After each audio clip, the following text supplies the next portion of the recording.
Ako, eto na.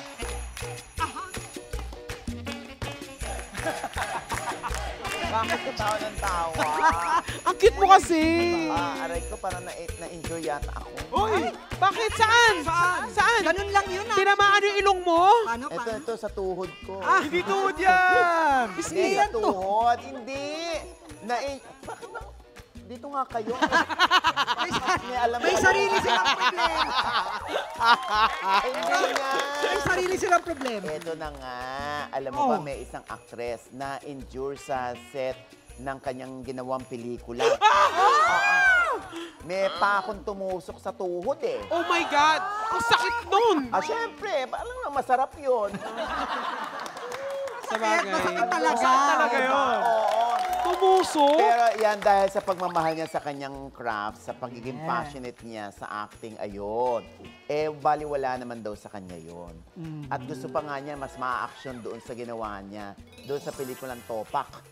Ang gusto niya pang gawin. Oo, si Julia Montes. Oh. Yes. Bongga pa rin yun. Ay, naku, pag napanood niyo yung Topak, naloka ako sa Topak. Gumaganyan ako. Ay! Bakit? Bakit? Malala. Horror ba yan? Mga action scenes. Ay! Yes. Paano? Feeling ko kaya mo mag-action star.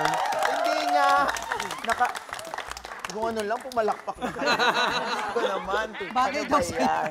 Ito naman, hindi si Judy Ann Santos naman. Ano naman nangyari sa kanya? Ito na nga. Ano? Injured din? Na-injured? Hindi, may pinapakain siya. Ano pinapakain? Ano Bakit? yun? Ano pinapakain? Kasi nagluluto. Chef siya, Oo. di ba? Hoy, huwag ka naman nagmumura. Hindi mura yun, chef. Chef! Chef. Oo. Oo, chef nga siya. Oo. Oo, aba, syempre, personal siyang nag-asikaso doon sa mga customers nila sa Angry Dobo, yung kanyang business. Oo.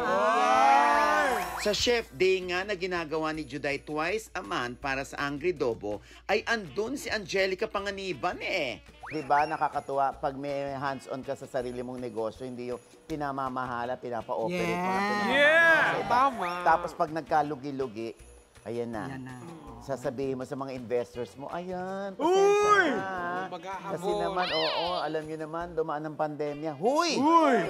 Sandali, 2024 mo kami hininga ng investment, ah. Wala na yun. Lipas na yun eh. Ibang panahon na. Oo, hindi at least si Judy Ann ganyan, di ba?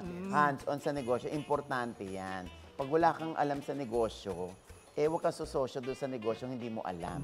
Tama. Tama naman, kasi baka maloko ka. Nako, eto nga umamin si Vice Ganda. Oh. Na? Anong inamin niya? Bakla siya. Hindi ba ba? Bakit? Bakit niya Siyempre. Bakit niya ginawa yun? Para makakasira sa karera.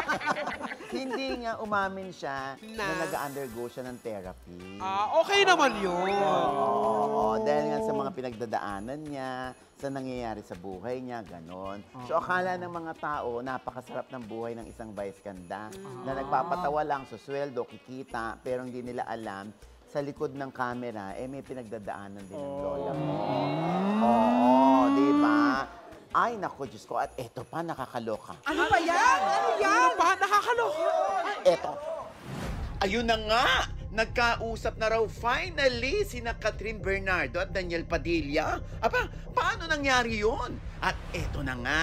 Sa nakaraang Christmas special ng ABS-CBN sa Araneta Coliseum last Tuesday, ang chika ng mga nakasaksi, kumakatok daw sa dressing room ni Catherine si DJ with matching bouquet of flowers. Oh, pinagbuksan tapos maya-maya, isa-isa nang naglalabasan ang glam team ni Catherine para bigyan ng moment ang dalawa na makapag-usap habang hindi pa raw dumarating ang mami ni Kat na si Mami Min. Aba, kung anong napag-usapan, yan ang dapat nating abangan. Pwera na lang kung i-deny nila ito, wala na tayong magagawa doon. Ay! Oh! Nakakaloka. Nakakaloka. Si Kid. Lagi nagugulat si Kid. Lagi nang ginugulat si Kid. Oo, hindi yan na lang ang kaya niyang gawin eh. Hindi na Magulat. nakakapag-comment. Oo, Hindi yan na kasi lang mga reaction niya. hindi mamaya kasi back to me na naman eh. Kaya tahimik muna ako. Tahimik muna ako. Nako, ba't ganun pag vice ganda, tahimik ka? Oh, hindi naman. Hindi naman. Sandali. At saka namumula siya. Halika dito. Kumusta na ba kayo na Nico, Kid, tsaka si Sus? Okay na kayo kay Vice? Ayan. Okay naman, ma. Okay naman. Ha? Okay naman. Vice Mayor nung ano. Kaya nga. Okay nga. Kinakaba, pinagpapawisan si Pag Kid. gumagal si Kid, oh. Pag Oh, mga isa pa, ganyan, eh. natitense siya eh. Tense yan. Oh, ayan. Basang-basa yung kamay. Pag ganun talaga yung tanong eh, no?